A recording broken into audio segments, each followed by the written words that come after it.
ध्यान वस्तु के रूप में क्या है?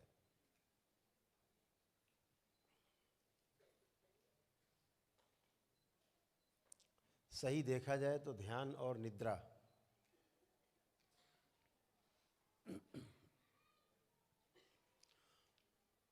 होश पूर्वक होने वाला जो घटनाक्रम है, जो घटना है, वो ध्यान है।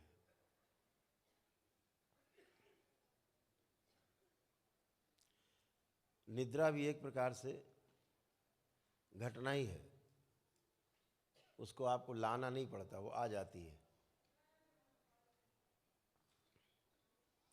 लेकिन उसके लिए कुछ क्रिया करनी पड़ती है।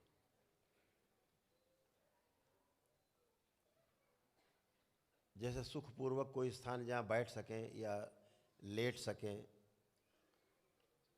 तो निद्रा बड़े आराम से आ जाती है। अब कहा जाए चलते चलते सोना है तो मुश्किल काम है, तो उसके लिए कुछ क्रिया करनी पड़ती। ऐसा ही ध्यान है, वो घटना घटी तो उसके लिए कुछ करना होता है कि सुखासन में बैठना होता है, प्रेम से बैठ सके कि शरीर को कष्ट ना हो, इस अवस्था में मक्खी मच्छर ना हो, गर्मी सर्दी का ज़्यादा प्रभाव ना हो, अनुकूलता हो, सहज रूप से हम बैठ सकें एक आसन में। उसका अर्थ ये नहीं कि हम पद्मासन में ही बैठें, पद्मासन लगा के चाहे पैर की हड्डी भले टूट जाए, तो ऐसा नहीं है। सुख आसन में बैठना ध्यान है। और यह भी सत्य है कि हर आसन का एक अपना अलग अलग विशेष महत्व है, हर मुद्रा का अपना एक महत्व है।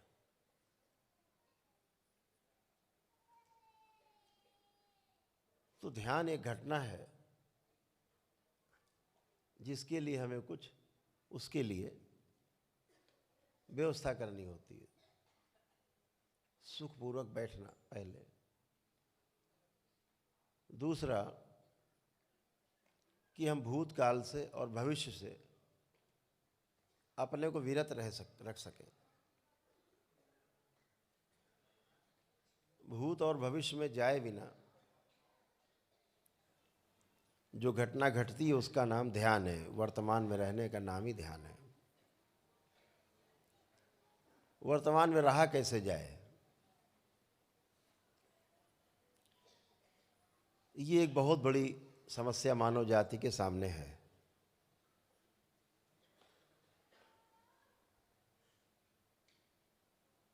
जैसे ही बचपन आ जाता है, बालपन जैसे ही जाता है,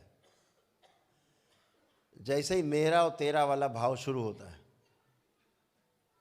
इस मेरा और तेरा वाले भाव के साथ साथ हमारा वर्तमान धीरे धीरे धीरे धीरे हमसे पिछड़ता जाता है और हम भूत काल और भविष्य काल के गर्भ में गोते लगाना शुरू करते हैं।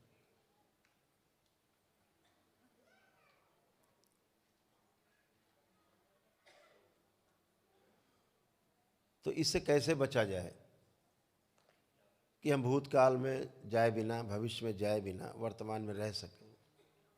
तो एक भाव है, उसको हम लोग कहते हैं साक्षी भाव, दृष्टा भाव।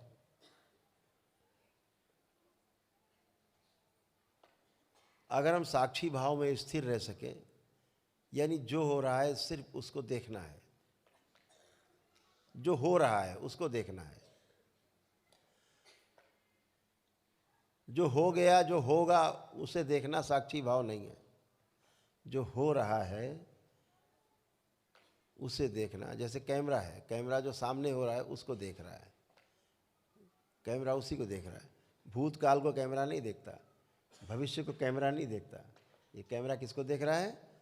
वर्तमान को। आपके इस वर्तमान के क्षण को, अपने इस वर्तमान के क्षण को स्क्रीन पे दिखा रहा है। ये साक्षी भाव है, कैमरा जैसा बन जाना है।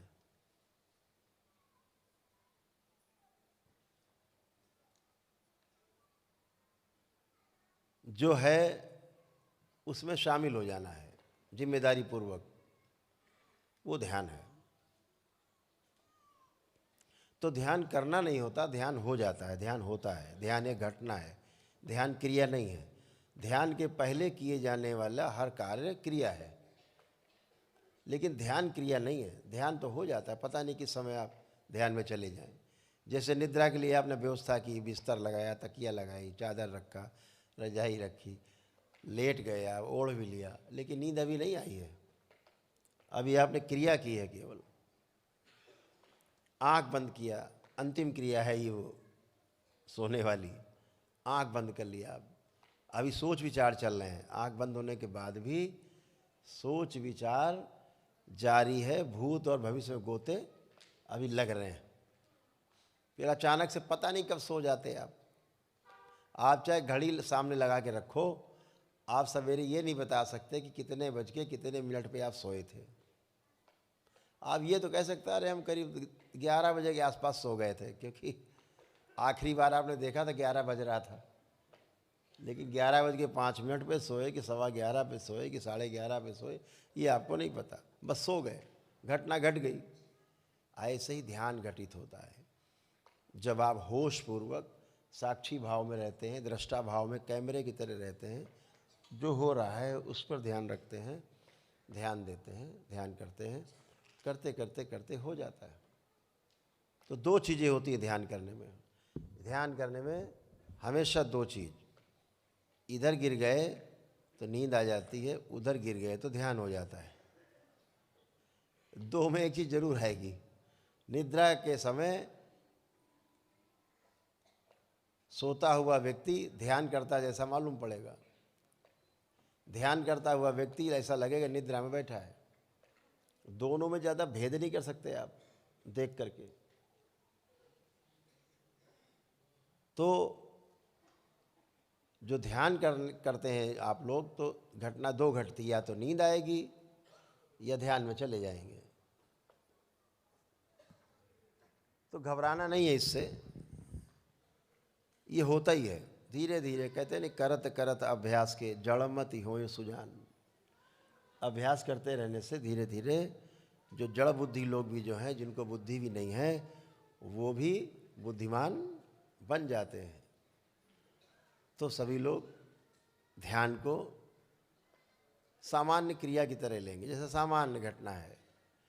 इसमें बहुत जोर नहीं लगाना है।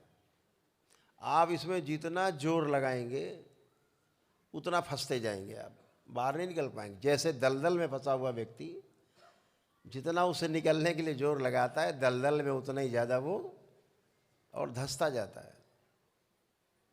तो दलदल से निकलने के लिए लोग क्या करते हैं, बुजुर्गों ने क्या सिखाया कि फंस गए यहाँ तक, कमर तक, तो खड़े रहोगे अगर, तो पूरे शरीर का भार पड़ेगा, धीरे धीरे नीचे धंसते जाओगे। तो क्या करो कि लेट जाओ दलदल में। अब आप लेट गए तो जो सीधा भार पड़ रहा था पैरों की तरफ, सिर का भार पैरों तक धंसते जा रहे थे, लेटने से वो 90 डिग्री बन गया और धंसना बंद हुआ। तो दलदल में ज़्यादा उठापटक नहीं करनी, नहीं तो धंसते जाओगे। दलदल में समर्पण कर देना है। तो अब ये समर्पण किसके प्रति होगा, क्योंकि एक तो है समर्पण करने वाला और दूसरा है जिसके सामने समर्पण होगा। तो उसे कहा गया, जिसके समक्ष हम समर्पण करते हैं उसे कहा गया पूर्ण गुरु।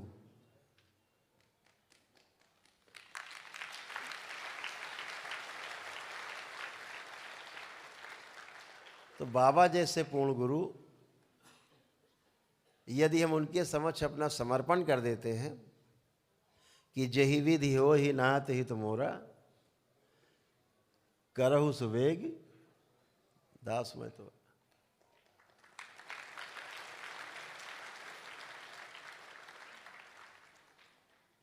समर्पण ऐसा,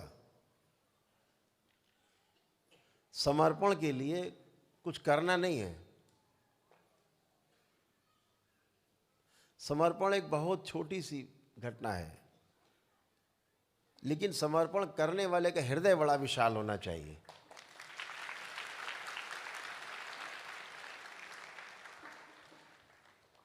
अगर हृदय विशाल नहीं है तो घटना बहुत बड़ी लगेगी समर्पण की, कैसे करें समर्पण, चला ना जाए सब कुछ, सब कुछ चला जाएगा समर्पण से।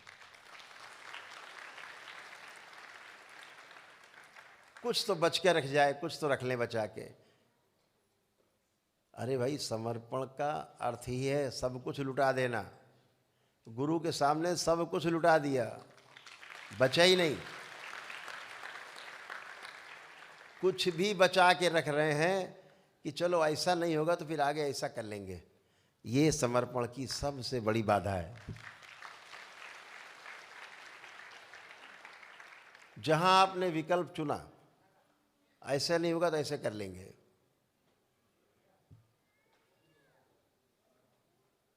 समर्पण में कोई विकल्प नहीं होता। समर्पण पूरी तरह होता है या नहीं होता है। तो हमेशा ध्यान रखो कि गुरु के समक्ष समर्पण से कौन सा समर्पण है, काहे का समर्पण है, क्या समर्पण करेंगे। अपनी इच्छाओं का समर्पण, अपने विचारों का समर्पण, अपनी एक्सपेक्टेशंस, अपनी आशाओं का समर्पण। अगर इन तीन का समर्पण आपने कर दिया, इच्छा, विचार और आशाएं, इसे ही संपूर्ण समर्पण माना जाता है।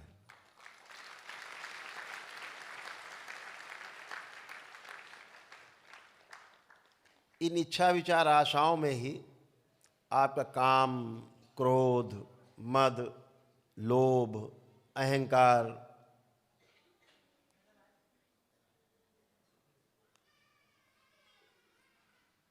ये सब उसी में शामिल है, स्वतः ही शामिल है। तो इच्छा, विचार, आशाओं का समर्पण गुरु के प्रति कर दिया तो आपका पूर्ण समर्पण हो जाता है।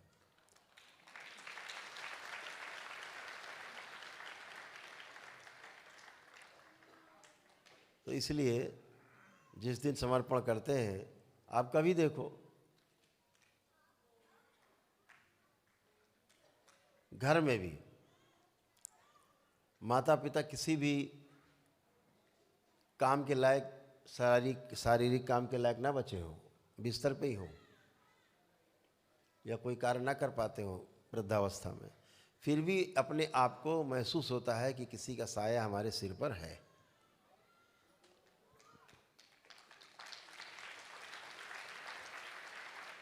कोई व्यक्ति नहीं चाहता, भले ही अपने पिता माँ इस अवस्था में हो कि चारपाई से उठ के एक लोटा पानी नहीं ले सकते हो, तब भी व्यक्ति चाहता मेरे माता पिता मेरे साथ रहें, जिंदा रहें, वो साये की तरह रहें। तो ऐसे ही गुरु का है। गुरु का जो साया है जब आपके साथ रहता है,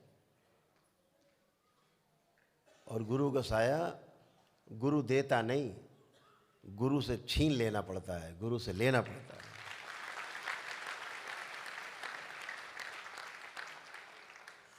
गुरु से कृपा मिलती नहीं है, हमेशा ध्यान रखना। आप सोचो गुरुदेव कृपा करो, बिल्कुल नहीं करेंगे। छीन लो कृपा, लूट लो।